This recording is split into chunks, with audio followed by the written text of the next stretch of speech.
இயேசு உங்களை நேசிக்கிறார். பிரியமானவர்களே, இந்த நாளில் ஆண்டவர் நம்மளோடு பேசும்படிய வேதத்திலிருந்து 2 வசனங்களை கூட வாசித்து ஆண்டவர் இதன் வழியாய் நமக்கு கற்றுக்கொள்ளக்கூடிய காரியத்தை பார்ப்போம். அது லூக்காவின் புஸ்தகம் 5வது அதிகாரம் 4வது வசனம் 5வது வசனம் இப்படியாக சொல்லுகிறது. அவர் போதகம் பண்ணி முடித்த பின்பு சீமோனை நோக்கி, ஆழத்திலே தள்ளி கொண்டு போய் மீன் பிடிக்கும்படி உங்கள் வலைகளை போடுங்கள் என்றார். அதற்கு சீமோன், ஐயரே, ரா முழுவதும் நாங்கள் பிரயாசப்பட்டும் ஒன்றும் அகப்படவில்லை, ஆகிலும் உம்முடைய வார்த்தையின்படியே வலையை போடுகிறேன் என்றார். பிரியமானவர்களே, இந்த சீமோன் பேதுரு தான் சிறுவயது முதற்கொண்டே கடல் தொழில சிறந்த ஒரு மனிதன். கடல்ல எங்க மீன் இருக்கோ, எங்க ஆள் இருக்கோ, எங்க எல்லாவற்றையும் கற்று தேறின ஒரு மனிதன் சீமோன் பேதுரு. அவர் படவில உட்கார்ந்து ஜனங்களுக்கு போதகம் பண்ணி கொண்டு இருக்கிறார் ஆண்டவர். அப்பொழுது அவர்களுக்கு ஒரு ஆண்டவர் அற்புதம் செய்யும்படியாய், அவரை அறிந்து கொள்ளும்படியா ஒரு காரியத்தை அங்கு நடக்கிறதை நாம் பார்க்க முடிகிறது. பிரியமானவர்களே, சீமோன்ட்ட சொல்ற ஆண்டவர், அதுக்கு பாருங்க, அவர் போதகம் பண்ணி முடித்த பின்பு ஆழத்திலே தள்ளி கொண்டு போய் மீன் பிடிக்கும்படி உங்கள் வலைகளை போடுங்கள் என்று அவர் சொல்றார். அதுக்கு சீமோன் சொல்றாரு, ஐயரே, நாங்கள் ரா முழுவதும் பிரயாசப்பட்டோம், எல்லா இடத்துல எங்கெங்கெல்லாம் பாடு உண்டாகுமோ அந்த இடத்துலலாம் நாங்கள் என்ன செஞ்சிட்டோம், நாங்கள் ஃபுல்லாக பிரயாசப்பட்டுட்டோம், ஆனால் ஒரு மச்சம் கூட அகப்படவில்லை என்ற ஒரு உண்மையான ஒரு காரியத்தை அவர் இயேசு கிறிஸ்து கிட்ட சொல்லுகிறது நான் பார்க்க முடிகிறது. ஆண்டவராகி இயேசு கிறிஸ்து, நீ ஆழத்தில் போய் வலைய போடு அப்படின்னு சொல்றார். ஆனாலும் பாருங்க, அங்கே நடக்கிற ஒரு காரியத்தை பாருங்க. பேதுருவுக்கு தெரியும் மீன் அகப்படலை, இன்னைக்கு இல்லை, ஒரு மச்சம் கூட, நாங்கள் ரா முழுவதும் பிரயாசப்பட்டு தான் காலையில் வந்திருக்கிறோம் அப்படின்னு சொல்லிட்டு, ஆகிலும் உம்முடைய வார்த்தையின்படியே வலையை போடுகிறேன் என்றார். அப்படியே அவர்கள் செய்து தங்கள் வலை கிழிந்து போகத்தக்கதாக மிகுதியான மீன்களை பிடித்தார்கள். இயேசு கிறிஸ்துவின் வார்த்தைக்கு செவி கொடுத்த அந்த நிமிடத்துல கொஞ்சம் ஆழத்துல தள்ளி போடு. அவங்க கரையில நின்று பேசுறாங்க. அப்பதான் ஆண்டவர் சொல்றாரு, கொஞ்சம் ஆழத்துல தள்ளி கொண்டு போ அப்படின்னு சொல்றாரு.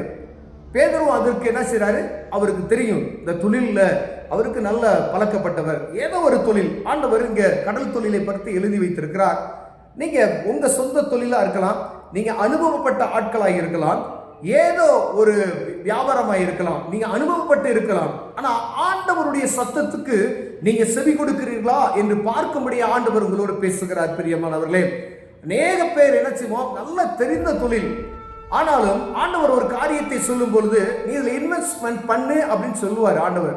ஆனா ஒரு பயம் நமக்குள்ள இருக்கும், ஐயோ ஏகப்பட்ட பணத்தை போட்டு நான் இழந்து போயிட்டேன், திருப்பியும் போய் விசுவாசி தான் நம்ம, ஆண்டவர் இயேசு என்னோடு இருக்கிறார் என்பதை நான் அறிந்திருக்கிறேன். ஆனாலும் ஆண்டவர் சொல்லுகிற சத்தத்தை நாம் கேட்கிறதற்கு மனதுள்ளவர்களாய் முதல்ல காணப்படணும். அவர் சொல்லுகிறார், நீங்க ஜெபித்து ஒரு காரியத்தை ஆண்டவர்களோடு பேசுகிறார். அதே போல ஆவியான அன்னைக்கு இயேசு கிறிஸ்து நேரடியாக சீமோன் பேதுருவிட்ட பேசினார். ஆனா இயேசு கிறிஸ்து பரிசுத்த ஆவியானவர் நம்மளோடு பேசும் பொழுது அந்த காரியத்தை நம்ம செயல்படுகிறதற்கு ஆயத்தம் உள்ளவர்களாய் காணப்படும். அதை கீழ்ப்படிதல். இயேசு கிறிஸ்து சொன்ன வார்த்தைக்கு அவர் கீழ்ப்படுகிறார். அப்ப கீழ்ப்படிந்த உடனே அங்க ஒரு அற்புதம் நடக்கிறது. அவனுக்கு தெரியும் அந்த தொழிலை பத்தி ஒன்றும் இல்லை என்று தெரியும். இயேசு கிறிஸ்துவின் வார்த்தை நிமித்தம் அவன் வலையை போட்டு கிழிந்து போகத்தக்கதாய் 2 படகுகள் மூழ்கி போகத்தக்கதாய் திரளான மீன்களை பிடித்து அற்புதத்தை பெற்றுக் கொண்டார்கள்.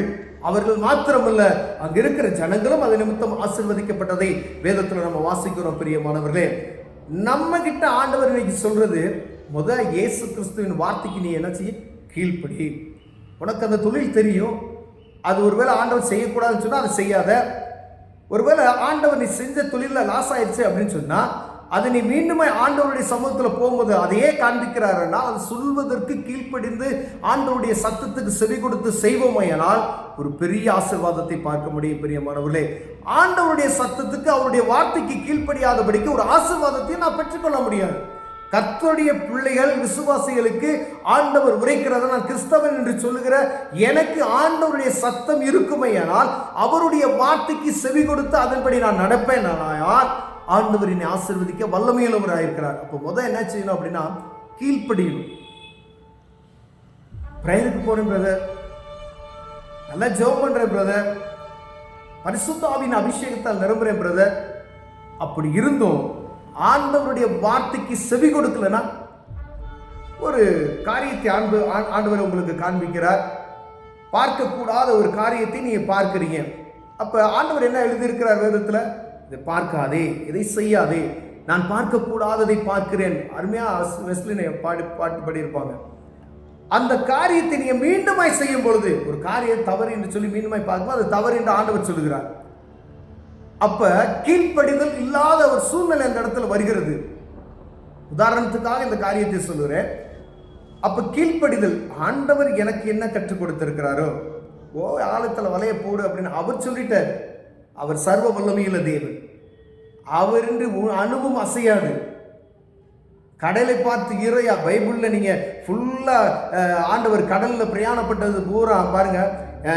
நம்ம எப்படி நமக்கு கற்றுக் கொடுத்திருக்கிறார்கள் என்பது நாம் தெரியல.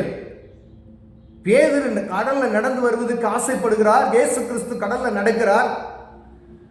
நானும் வருகிறேன், நானும் நீரே ஆனால் நானும் வரட்டுமான்னு கேட்கிறாரு. கடல்ல இறங்கி நடக்கிறார். பேதுரு நடக்கிறார். அற்புதத்தை, பலத்த காற்று, புயல், படகு மூழ்கி போகிற ஒரு சூழ்நிலை. இயேசு இருக்கிறார். கடலை பார்த்து இறையாதே என்று சொன்னார். யார் உங்களுக்கு சொல்லிக் கொடுத்தா? பைபிளை வாசித்தீங்களா? கடல் அமைதலாயிற்று. சீசர்கள், அவர்கள் பரம்பரையாய் சிறு வயதிலிருந்து மீன்பிடி தொழில வல்லுநர்கள், அவர்கள் மிரண்டு போய் பார்க்கிறார்கள் இயேசு கிறிஸ்துவனுடைய காரியத்தை பார்த்து. என்னடா, காற்றும் கடலும் இவருக்கு கீழ்ப்படுகிறதே, இவர் யாரோ அப்படின்னு பிரமிக்கிறார்கள்.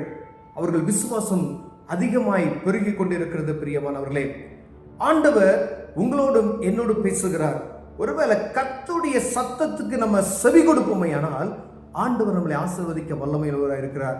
ஒருவேளை இந்த கீழ்ப்படிதல்ன்ற காரியம் நம்ம எளிமையா சொல்லிவிடலாம். நான் உங்களுடைய எளிமையா சொல்றேன். ஆனா ஆண்டவர் சொல்லி கொடுத்த வார்த்தைக்கு நான் கீழ்ப்படுகிறேன்னா நான் என்ன ஆராய்ந்து பார்த்ததான் தெரியும். நீங்க போகாத அப்படி சொன்னா அங்க போகக்கூடாது. அது மீறி போனா அங்க தண்டனை உண்டாகும் என்பதை நான் அறிந்திருக்க வேண்டும். அப்படி ஆண்டவர் இந்த இடத்துக்கு போ அப்படி சொன்னா போகணும். ஆண்டவர் எதை சொல்லுகிறாரோ அதை செய்வதற்கு நாம் பழகி கொண்டோமையானால் ஆண்டவர் நம்மளை ஆசீர்வதற்கு எந்த ஒரு தடை இருக்க, ஒருவனும் உங்களை அசைக்க முடியாது. பிரியமானவர்களே, அப்ப கர்த்தருடைய சத்தத்துக்கு செவி கொடுத்து அவருடைய வார்த்தைக்கு கீழ்ப்படுகிற ஒரு இருதயம் நமக்குள் இருக்குமேனால் நம்மை ஆசீர்வதிக்க ஆண்டவர் வல்லமையுள்ளவராய் இருக்கிறார். கண்களை மூடுவோம், ஜெபம் செய்வோம். அன்பின் தகப்பனே, இந்த கீழ்ப்படுகிற இருதயத்தை எங்களுக்கு தாங்க ஆண்டவரே. வேதத்தை வாசிக்கும் போது ஆண்டவர் எங்களோடு பேசுகிறேன். அதற்கு நாங்கள் கீழ்ப்படிந்து நடக்கணும் ஆண்டவரே. ஆண்டவரே, ஒரு ஊழியர் மூலமா எங்களோடு பேசுகிறேன். அதற்கு நாங்கள் கீழ்ப்படி எங்களுக்கு உதவி செய்யுங்க. இயேசுவின் நாமத்தில் பிதாவே, ஆமென்.